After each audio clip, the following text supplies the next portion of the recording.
اب وہ یزید جب تخت نشین ہوا تو حضرت امام حسین رضی اللہ تعالی عنہ کو ولید بن عتبہ نے بلا کر کہا کہ تم یزید کے لیے بیعت کر لو.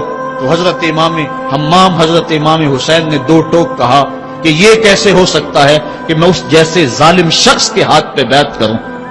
آپ یہ کہہ کے پلٹے تو مروان بن حکم نے مشورہ دیا کہ یہ موقع ہے جانے نہ دو، اگر یہ چلے گئے قابو پانا دوبارہ مشکل ہوگا، لہذا ابھی ان کو قتل کر دیا جائے. یہ حضرت امام حسین رضی اللہ تعالی عنہ کے کانوں میں آواز پڑی. روایات میں آتا ہے کہ آپ نے انہی قدموں کے بل پیچھے پلٹ کے نیام سے تلوار باہر نکالی اور ہوا میں لہرانی شروع کر دی. محمدی کے چھار سے حیدری شیر نکل آیا. کہا ولید بن عقبہ تو ہمیں نہیں جانتا ہم کون ہیں؟ آنا حسین ابن علی ابن ابی طالب، میں حسین ہوں، علی کا بیٹا ہوں اور علی ابو طالب کا بیٹا ہے. ہمارے گھر میں قرآن اترتا رہا ہے، فرشتے ہمارے گھر میں آتے رہے ہیں. وَيَزِيدُ ابن المعاویہ فاسق فاجر قاتل النفس مولن بالفسق شارب الخمر، اور یزید فاسق ہے، فاجر ہے، مسلمانوں کا قاتل ہے اور شراب پیتا ہے. اس لیے حسین ڈنکے کی چوٹ پہ یزید کی بیعت سے انکار کرتا ہے. حضرت امام حمام امام حسین رضی اللہ تعالی عنہ نے انکار بیعت کی وجہ بیان کر دی. آج یہ پراپیگنڈا کیا جاتا ہے کہ یہ دو شہزادوں کی جنگ تھی اور یہ اقتدار کے لیے سب کچھ ہوا.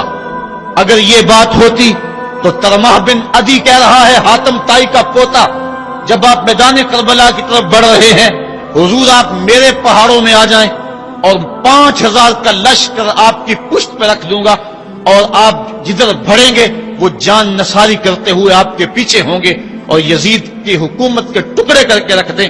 حضرت امام حمام امام حسین نے ترمح بن عدی بن حاتم کی اس پیشکش کو ٹھکرا دیا. کہا میں تو کسی اور کام کے لیے جا رہا ہوں. یزید کے چہرے سے اس نقاب کو نوچنا تھا، اس کے مکروہ چہرے کو لوگوں کے سامنے ننگا کر کے بتلانا تھا کہ یہ وہ شخص ہے کہ جس کے بارے میں میرے محبوب اور میرے نانا نے خبر دی ہے کہ بنو امیہ کا ایک ظالم شخص میری سنت کو بدلے گا اور وہ سنت کو بدلنے والا یہی شخص یزید ہے. تو حضرت امام حمام حضرت امام حسین رضی اللہ تعالی عنہ، واقعہ بڑا طویل ہے. مدینہ تو رسول چھوڑا اور 8 دن حاجی مدینہ تو رسول میں رہتا ہے اور چھوڑنا قیامت سے کم نہیں ہوتا. اور حسین تو پیدا مدینے میں ہوئے تھے، ان کا مسکن مدینے میں، وہ کھیلنے کے لیے نکلتے تھے تو مسجد نبوی کا صحن ہوتا تھا.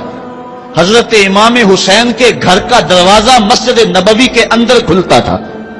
وہ حسین جو مسجد نبوی میں کھیلتا رہا، حضور کے کندھوں پہ سواری کرتا رہا اور حضور ان کو پکڑ کے اپنے پاؤں پہ اور اپنی رانوں پہ اور اپنے پیٹ پہ اور اپنے سینے پہ بٹھاتے رہے، جن کے لیے حضور خطبہ چھوڑتے رہے، سجدوں کو طول دیتے رہے. وہ حسین ابن علی آج اس شہر مدینہ کی بہاروں کو چھوڑ رہے ہیں. حضور کی بارگاہ میں آخری سلام کہہ کے اپنی والدہ ماجدہ کی حضور سلام کہنے کے بعد حضرت امام حمام مدینہ تو رسول سے مکہ المکرمہ گئے. وہاں پہنچ کے آپ نے ماہ شعبان، ماہ رمضان، ماہ شوال اور ماہ ذیقعد اور ذی الحج کے کچھ دن گزارے. 2 ذی الحج کو یا ایک روایت میں 7 یا 8 ذی الحج کو پھر شہر مکہ بھی چھوڑ دیا. قصہ طویل ہے کہ 150 خطوط تھے کوفیوں کے جنہوں نے لکھا تھا کہ ہمارا امام کوئی نہیں، آپ آئیں اور ہم آپ کی قیادت کے اندر حق کا علم لہرانا چاہتے ہیں. صحابہ نے ان کی بے وفائی اور بے مروتی کا تذکرہ کیا تو حضرت امام حمام نے فرمایا میں جانتا ہوں ان کے رویوں کو، لیکن اب انہوں نے چونکہ مجھے خط لکھے ہیں اور اگر میں نہ گیا تو وہ قیامت کے دن کہیں گے کہ مالک ہم نے تو تیرے رسول کے نواسے کو بلایا تھا، وہ ہماری مدد کے لیے نہیں پہنچا. فرمایا اگر میں جاتا ہوں اور کلمہ حق بلند ہو جاتا ہے تو پھر بھی درست، اور اگر وہ بے وفائی کرتے ہیں اور اس رستے میں مجھے جان دینا پڑتی ہے تو پھر بھی کوئی بات نہیں، پھر بھی میں مراد کو پہنچا ہوا اپنے آپ کو پاؤں گا. آپ مکہ المکرمہ سے کوفہ کی سمت روانہ ہوئے. رستے میں حضرت مسلم بن عقیل کی شہادت کی خبر ملی، لیکن پھر بھی آگے بڑھتے چلے گئے۔ کوفہ سے 2 منزل دور حر بن یزید ریاحی 1000 کے لشکر کے ساتھ مزاحم ہوا اور آپ کو روک کر میدان کربلا میں لے گیا۔ آپ نے کہا کہ میں یزید کی بیعت کسی صورت میں نہیں کروں گا، جس سے صرف حق ہی قبول ہو، یہی جس کا اصل اصول ہو، جو نہ جھک سکے جو نہ بک سکے، اسے کربلائیں ہی راس ہیں۔ حضرت امام حسین امام حمام کربلا کے تپتے ہوئے ریگزار کے اندر 2 محرم کو پہنچے اور 9 محرم تک آپ مختلف انداز سے مفاہمت کی بات اس انداز سے کرتے رہے کہ میں بیعت نہیں کروں گا، لیکن کچھ تو خون سے بھی بچنا چاہتا ہوں۔ لیکن ان کا ایک ہی مطالبہ تھا کہ ہر صورت میں بیعت کرنا ہوگی، اس کے علاوہ کوئی صورت نہیں ہے۔ ان کا یہ مطالبہ تھا، ان کی بات یہ تھی کہ بیعت تو میں کسی صورت نہیں کر سکتا، کیونکہ انکار بیعت کی جو وجہ آپ نے وہاں بیان کی وہ وجہ بہر صورت موجود تھی، اس لیے کہا کہ کسی صورت میں میں یزید کے ہاتھ پہ بیعت نہیں کر سکتا۔ خیر وقت گزرتا گیا، پھر 9 کو یہ بات طے ہو گئی کہ لڑنے کے لیے تیار ہو جاؤ اگر تم نے بیعت نہیں کر۔ بیعت کرنے کی صورت میں مراعات سے نوازا جا رہا تھا، بڑے سے بڑا شہنشاہ بھی ہوتا اس کے پاؤں میں بھی لغزش آ جاتی، لیکن حضرت امام حسین رضی اللہ تعالیٰ عنہ نے فرمایا کہ یہ تخت و تاج کیا چیز ہیں، جن کی مسند محبوب کی گلی میں لگی ہو وہ تخت سکندری پہ کبھی تھوکا بھی نہیں کرتے۔ مجھے ان تخت و تاج کی پرواہ نہیں، میں تو کلمت الحق کے اعلاء کے لیے میدان عمل میں آیا ہوں۔ آپ نے مقام بیضا پہ خطبہ دیتے ہوئے کہا تھا کہ لوگوں میں جانتا ہوں کہ میرے ساتھ کیا ہونے والا ہے، لیکن اس کے باوجود میں میدان میں اس لیے جا رہا ہوں وَلَكُمْ فِيَّ أُسْوَةٌ کہ میری زندگی تمہارے لیے ایک نمونہ بن جائے۔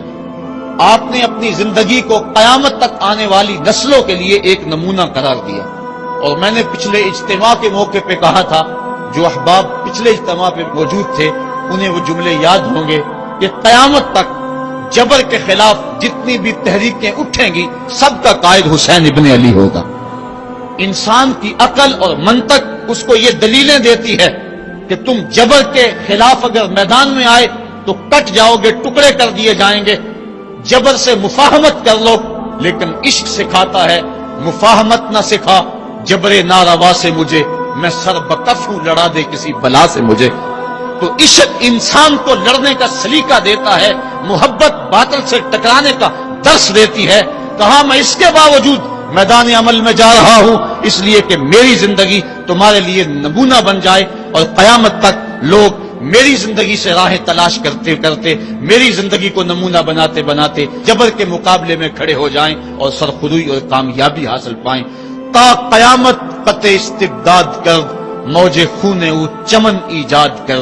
اللہ اللہ بائے بسم اللہ پدر، مانائے ذبح عظیم آیت بسر۔ سرخ رو عشق غیور از خون او، شوخی این مصرع از مضمون او۔ عشق غیور کے چہرے پہ جو سرخی دوڑ رہی ہے یہ حسین ابن علی کے خون کا صدقہ ہے۔ ان کے خون نے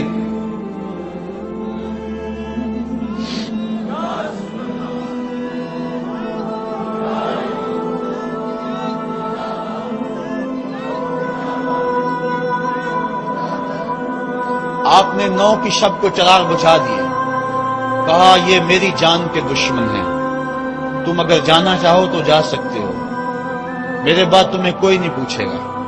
لیکن جانثاروں نے کہا یہ کیسے ہو سکتا ہے کہ آپ کا ساتھ چھوڑ کے چلے جائیں۔ پھر عاشورے کی وہ رات جو درد و اندوہ سے بری ہوئی رات تھی، ساری رات عبادت میں گزاری۔ ایک طرف شراب چل رہی ہے اور دوسری طرف آنکھوں سے عشق رسول کی مستی چھلک رہی ہے۔ تہجد کا وقت ہوا، نماز تہجد ادا کی، شہزادہ علی اکبر نے اذان پڑھی، اور کربلا کے ریگزار میں ان کی یہ آخری باجماعت نماز تھی۔ ریگستان کربلا کے ذرے گواہ ہو گئے ان کے سجدوں کے۔ آج کائنات کا وہ انوکھا باب رقم ہونے والا تھا کہ صدیاں جس پہ ناز کریں گی۔ فرشتوں نے کہا تھا مالک تو خلیفہ بنا رہا ہے انسان کو، یہ تو لڑائی کرے گا، سجدے تو ہم کرتے ہیں۔ آج فرشتوں نے بھی دیکھنا تھا کہ سجدہ کرنے کا جو انداز حسین ابن علی کا ہے، فرشتے اپنی زندگی کی ساری کمائی اکٹھی کر لیں، حسین کے سجدے کی زکات بھی نہیں بن سکتی۔ جب جبر کی تیغیں چمکنے لگیں اور ایک ایک کر کے آوان و انصار جام شہادت نوش کرنے لگے، کبھی واہب شہید ہو رہے ہیں، کبھی ظاہر شہید ہو رہے ہیں، کبھی اون و محمد کے لاشیں گر رہے ہیں، کبھی قاسم کی جوانی لٹ رہی ہے، کبھی جواں اکبر کی آواز کربلا کے ریک زاروں میں گونجتی ہے، یا ابا ہو ادرکنی، میرے باپ مجھے پکڑیے۔ تو حضرت امام حمام دوڑ کے جاتے ہیں اور اپنے جواں بیٹے کی لاش کو کندھوں پہ اٹھا کے خیموں تک پہنچا کے ہاتھ فضا میں بلند کرتے ہوئے عرض کرتے ہیں، ربنا تقبل منا ھذا القربان، مالک حسین کی یہ قربانی بھی قبول کر لے۔ معصوم علی اصغر کو ہاتھوں میں لے کر جب سوئے فرات بڑھے اور دو شاخہ تیر ان کے حلق میں پیوست ہوا، چلو میں خون لے کر آسمان کی طرف اچھال کے کہتے تھے، مالک میری یہ کمائی تھی، یہ بھی تیرے راہ میں قربان کرتا ہوں، حسین کی یہ ننھی قربانی بھی قبول کر لے۔ اب آیان و انصار اور اہل بیت کی ایک ایک کلی کربلا کے اندر کٹ گئی، فاطمہ کا سارا چمن اجڑ گیا، مصطفیٰ کی آل میدان کربلا کے اندر کٹ گئی۔ اب امام حمام ہاتھ میں تلوار لیے میدان عمل میں آئے اور آپ نے جو آخری خطبہ دیا تاریخ کے اوراق میں موجود ہے، لوگوں میرا حسب و نسب پہچانو، میں کون ہوں، میں کون ہوں، مجھے پہچانو، جلدی نہ کرو، ناحق خون اپنے ذمے نہ لو، میں وہ ہوں جو رسول کریم کے کاندھوں پہ کھیلتا رہا ہوں اور مجھے حضور نے لوریاں دے دے کے پالا ہے، میں حضور کی زبان چوسا کرتا ہوں۔ اس وقت دنیا پر کسی نبی کی بیٹی کا بیٹا موجود نہیں، میرا حق پہنچانو۔ لیکن اشقیاء کے آنکھوں کے آگے اندھیرا تھا۔ عمر بن سعد جو رے کی حکومت کے لالچ میں سب کچھ کرنے کے لیے تیار تھا، وہ حضرت سعد بن ابی وقاص کا بیٹا ہے، اور یہ وہ صحابی ہے جن کے لیے حضور کہتے تھے فدا کا امی و ابی، اے سعد میرے ماں باپ تیرے اوپر قربان ہو۔ غزوہ احد کے موقع پہ حضور ان کے لیے کہہ رہے ہیں، لیکن آج وہی میدان میں نکلا ہوا ہے۔ حضرت امام حمام امام حسین رضی اللہ تعالیٰ عنہ پھر میدان عمل میں آئے، اور پھر دشمنان اہل بیت کے ساتھ جس جرت اور پامردی کے ساتھ آپ نے لڑائی کی، اور آپ کی تیغ براں جس طرح ان کے سر کاٹتی اور ان کا خون چاٹتی رہی، تاریخ کے اوراق میں وہ روشن باب موجود ہیں۔ آواز آ رہی تھی، یہ کون ذی وقار ہے، یہ کون شاہ سوار ہے، لباس ہے پھٹا ہوا، چھدا ہوا، کٹا ہوا، لخت لخت کٹا ہوا، پھر بھی ہے ڈٹا ہوا، یہ بال یقین حسین ہے، یہ نبی کا نور عین ہے۔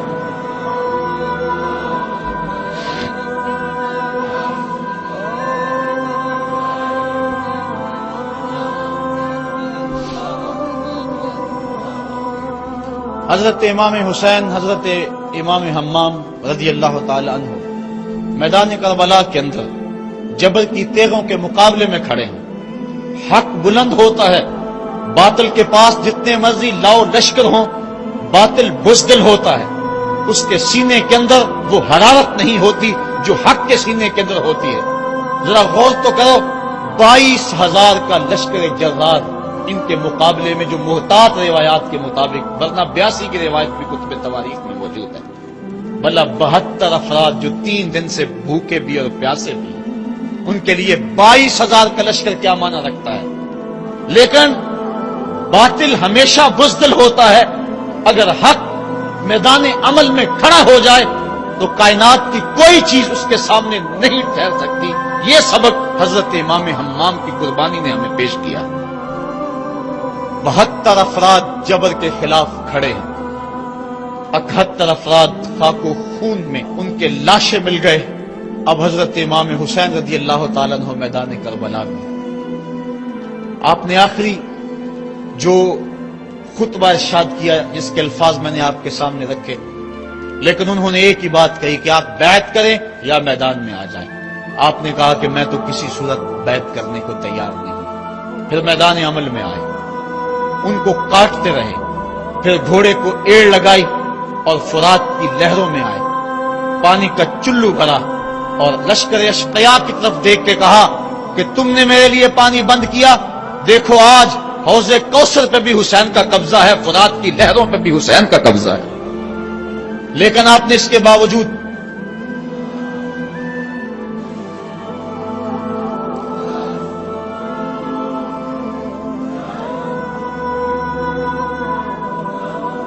حضرت امام حمام حضرت امام حسین رضی اللہ تعالیٰ عنہ نے پانی پیا نہیں، ان کو سکینہ کی پیاس یاد آ گئی ہوگی، جس طرح حضرت علی اصغر پیاس سے شہید ہوئے وہ منظر یاد آ گیا ہوگا۔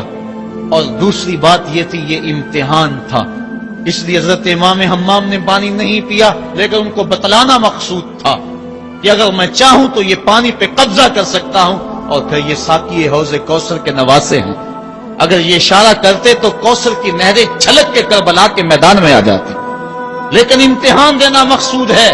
مصطفیٰ کریم کے ہاتھ بھی اٹھے ہوئے ہیں، اللہم آت الحسین صبرا و اجرا، اے اللہ میرے بیٹے حسین کو صبر بھی بخش دے، اجر بھی بخش دے۔ حضرت امام حمام رضی اللہ تعالیٰ عنہ جبر کے مقابلے میں ڈٹے ہوئے ہیں، آپ کی تیغ برقاں ان کا خون چاٹتی رہی، پھر انہوں نے یک بارگی آپ کے اوپر حملہ کر دیا۔ حضرت امام حمام نے اس حالت کے اندر بھی اپنی زبان کو روکا اور زبان سے ہائے تک نہیں کی۔ آج شہادت حسین کو تماشا بنا کے رکھ دیا گیا ہے، اس انداز کے اندر اس شہادت کو بیان کیا جاتا ہے جس طرح وہ ترلے اور منتیں کر رہے تھے، پانی پانی کی صدائیں ان کے لبوں پہ تھی۔ نہیں، ایسا نہیں تھا، زخم پہ زخم کھا کے جی، خون جگر کے گھونٹ پی، آہ نہ کر لبوں کو سی، یہ عشق ہے دل لگی نہیں۔ جب محبت کا دم بھرا ہے تو سب کچھ کٹانا ہوگا اور کٹا کے بھی مسکرانا ہوگا۔ جو محبت کے دعویٰ رکھنے والے ہوتے ہیں ان کا امتحان ہوتا ہے، مشکل موقع پر ہی تو امتحان ہوتا ہے کہ اس موقع پہ یہ دامن صبر کو تھامتے ہیں یا نہیں تھامتے۔ اگر وہ ہائے ہائے کرتے رہے، وہ چیختے اور پکارتے رہے، اور وہ پانی کے لیے ہاتھ اور جھولی پھیلاتے رہے، اور جو پانی کے لیے جھولیاں پھیلاتے تھے انہوں نے پھر بیعت کیوں نہ کر دی؟ ان کو اتنا کچھ دیا جاتا تھا، اس کو قبول کیوں نہ کیا؟ انہوں نے یزید کے تخت و تاج کو قبول نہ کیا، یزید سے پانی کیسے مانگتے؟ وہ تو خود حوض کوثر کے والی کے نواسے تھے، وہ اوروں سے پانی مانگتے پھرتے۔ پوری تاریخ پڑھو کربلا کی، آپ کو نہیں ملے گا کہ حضرت امام حسین کی زبان سے ہائے بھی نکلا۔ آپ نے ہر مشکل موقع پہ صبر کے دامن کو تھاما ہے، اور ہر قربانی پیش کرنے کے بعد ہاتھ اٹھا کر یہی کہا، ربنا تقبل منا ھذا القربان، مالک حسین کی یہ قربانی بھی قبول کر لے۔ اس کا یہ مطلب نہیں کہ یہ دکھ کم تھے، اس کا مطلب یہ نہیں کہ مظلومیت نہیں تھی، وہ مصیبتیں تو اتنی تھی کہ پتھر کا کلیجہ بھی شک ہو جائے، کائنات کا کلیجہ چاک چاک ہو جائے، لیکن اس کے باوجود کیونکہ ان کے صبر کا امتحان تھا، اور جب آپ کے اوپر پہم تیر برسنے لگے، محتاط روایات کے مطابق 33 زخم تلواروں کے آپ کے بدن پہ تھے، اور 34 گھاؤ نیزوں کے آپ کے جسم پہ تھے، بلکہ بہت سارے نیزوں کی انیاں ٹوٹ گئی تھی جسم میں۔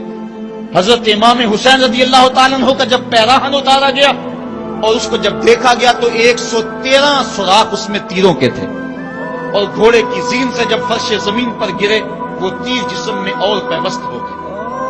گھوڑے کی زین سے فرش زمین پر جب آنے لگے تو کافی عرصہ لگ گیا، چونکہ برچھیوں کی نوکوں پر آپ کتنی دیر تک معلّہ رہے۔ اس وقت گھوڑے کی زین سے فرش زمین پر آئے اور کربلا کی اس تپتی ہوئی ریت کے اوپر پیشانی رکھی، فوارے پھوٹ رہے تھے، کائنات دم بخود تھی، چرخ کہن کانپ رہا تھا۔ آج تک آسمان نے ایسا منظر نہیں دیکھا تھا، آج تک حوروں نے ایسا منظر نہیں دیکھا تھا، سورج بھی منہ چھپا رہا تھا عاشورے کے دن، یہ منظر اس سے بھی نہیں دیکھا جا رہا تھا۔ ریت کربلا کی کپ کپا رہی تھی، دشمنوں کے نرغے میں مصطفیٰ کا نواسا 3 دن کا پیاسا تیروں اور نیزوں کی برسات کے اندر نے پیشانی سجدے میں رکھ دی، اور آخری کلمات یہ تھے، اللہم رضن بقضائک وصبرا علی بلائک تسلیما لامرک سبحان ربی العالی۔ مالک، جو دکھ آئے، اذیتیں آئیں، مصیبتیں پہنچی، امتحان آیا، حسین اس پہ راضی ہو گیا، تیرے امر کو تسلیم کر لیا، تیری رضا پہ راضی ہوا، سب کچھ قربان کرنے کے بعد مالک حسین تیری تقدیر پہ راضی ہے، مالک تو بھی بتا تو بھی حسین پہ راضی ہوا ہے یا کہ نہیں ہوا؟ تو حضرت امام حمام کا سر اس وقت تن انور سے جدا کر لیا گیا جب آپ سجدے کے اندر جھکے ہوئے تھے، سجدے میں سر جھکا ہوا تھا کہ دست قاتل نے جدا کر دیا۔ ایک شخص حرم کعبہ کے حج کے لیے آ رہا تھا، لبیک اللہم لبیک کی صدائیں اس کے لبوں پہ تھی کہ اس کی شہادت ہو گئی، وہ فوت ہو گیا۔ آقا کریم کو خبر دی گئی، حضور فرمایا کل جب قیامت کا دن ہوگا تو جب یہ اٹھے گا تو جس حالت میں فوت ہوا اس حالت میں اٹھے گا، اس کے لبوں پہ لبیک کی صدائیں ہوں گی۔ حسین ابن علی کا جب سر کٹا اور جب جسم سے تن انور سے ان کا سر انور جدا ہوا، اس وقت سر سجدے میں رکھا ہوا تھا۔ بندہ جس حال میں جاتا ہے قیامت کے دن اس طرح اٹھایا جاتا ہے۔ باقی لوگ قبروں میں اور انداز میں اٹھیں گے، حسین جب قبر سے اٹھے گا سر سجدے میں رکھا ہوا ہوگا۔ قیامت تک حسین نماز میں ہے، قیامت تک حسین نماز میں ہے، قیامت تک حسین سجدے میں ہے، قیامت تک حسین کا سر اللہ کے حضور جھکا ہوا ہے اور وقت کے یزیدوں کو للکار رہا ہے۔ وقت کے یزیدوں، تم اپنے اپنے دور میں پر پرزے نکالتے رہو گے، لیکن حسین کا سر اور حسین کے ماننے والوں کا سر کبھی بھی تمہارے سامنے نہیں جھکے گا۔ حسین کا سر کل بھی خدا کے سامنے خم تھا اور آج بھی خدا کے سامنے ہی سر خم ہے۔